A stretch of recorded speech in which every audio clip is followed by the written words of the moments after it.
मृत्यु एक अटल सत्य है। एक राधे श्याम नामक युवक था। स्वभाव का बड़ा ही शांत एवं सुविचारों वाला व्यक्ति था। उसका छोटा सा परिवार था जिसमें उसके माता पिता, पत्नी एवं 2 बच्चे थे। सभी से वो बेहद प्यार करता था। इसके अलावा वो कृष्ण भक्त था और सभी पर दया भाव रखता था।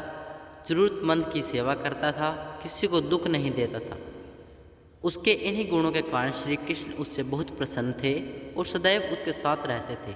और राधे श्याम अपने कृष्ण को देख भी सकता था और बातें भी करता था। इसके बावजूद उसने कभी ईश्वर से कुछ नहीं मांगा।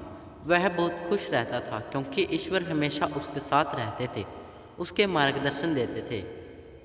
राधे श्याम भी कृष्ण को अपने मित्र की तरह ही पुकारता था और उनसे अपने विचारों को बांटता था। एक दिन राधे श्याम के पिता की तबीयत अचानक खराब हो गई। उन्हें अस्पताल में भर्ती किया गया।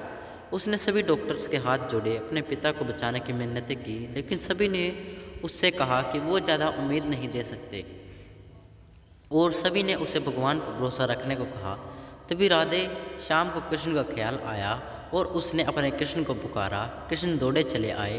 राधे श्याम ने कहा, मित्र तुम तो भगवान हो, मेरे पिता को बचा लो। कृष्ण ने कहा, मित्र ये मेरे हाथों में नहीं है, अगर मृत्यु का समय होगा तो होना तय है। इस पर राधे श्याम नाराज हो गया और कृष्ण से लड़ने लगा। गुस्से में उन्हें कोसने लगा। भगवान ने भी उसे बहुत समझाया पर उसने एक ना सुनी। तब भगवान कृष्ण ने उससे कहा, मित्र मैं तुम्हारी मदद कर सकता हूँ, लेकिन इसके लिए तुम्हें एक कार्य करना होगा। राधे श्याम ने तुरंत पूछा, कैसा कार्य? कृष्ण ने कहा, तुम्हें किसी एक घर से मुट्ठी भर ज्वार लानी होगी और ध्यान रखना होगा कि उस परिवार में कभी किसी की मृत्यु न हुई हो। राधे श्याम झट से हाँ बोलकर तलाश में निकल गया। उसने कई दरवाजे खटखटाए। हर घर में ज्वार तो होती, लेकिन ऐसा कोई नहीं होता जिनके परिवार में किसी की मृत्यु न हुई हो। किसी का पिता, किसी का दादा, किसी का भाई, माँ, काकी या बहन। 2 दिन तक भटकने के बाद भी राधे श्याम को एक ऐसा घर भी नहीं मिला।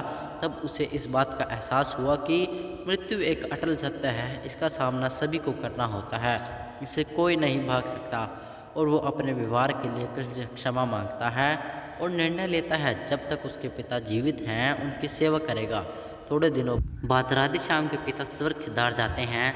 उसे दुख तो होता है, लेकिन ईश्वर की दी उस सीख के कारण उसका मन शांत रहता है। दोस्तों, इसी प्रकार हम सभी को इस सच को स्वीकार करना चाहिए कि मृत्यु एक अटल सत्य है। उसे नकारना मूर्खता है। दुख होता है, लेकिन उसमें फंस जाना गलत। केवल आप ही उस दुख से पीड़ित नहीं हैं, अपितु संपूर्ण मानव जाति उस दुख से सामना करती ही है। ऐसे सच को स्वीकार कर आगे बढ़ना ही जीवन है। कई बार हम अपने किसी खास के चले जाने से इतने बेबस हो जाते हैं कि सामने खड़ा जीवन और उससे जुड़े लोग हमें दिखाई ही नहीं पड़ते। ऐसे अंधकार से निकलना मुश्किल हो जाता है। जो मनुष्य मृत्यु के सत्य को स्वीकार कर लेता है, उसका जीवन भारविहीन हो जाता है और उसे कभी कोई कष्ट तोड़ नहीं सकता।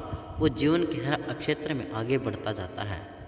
दोस्तों, अगर आपको हमारा चैनल आध्यात्मिक ज्ञान के आध्यात्मिक और पुरानी कथा अच्छी लगी हो तो कृपया चैनल को सब्सक्राइब जरूर करें और अपने दोस्तों के साथ शेयर करें।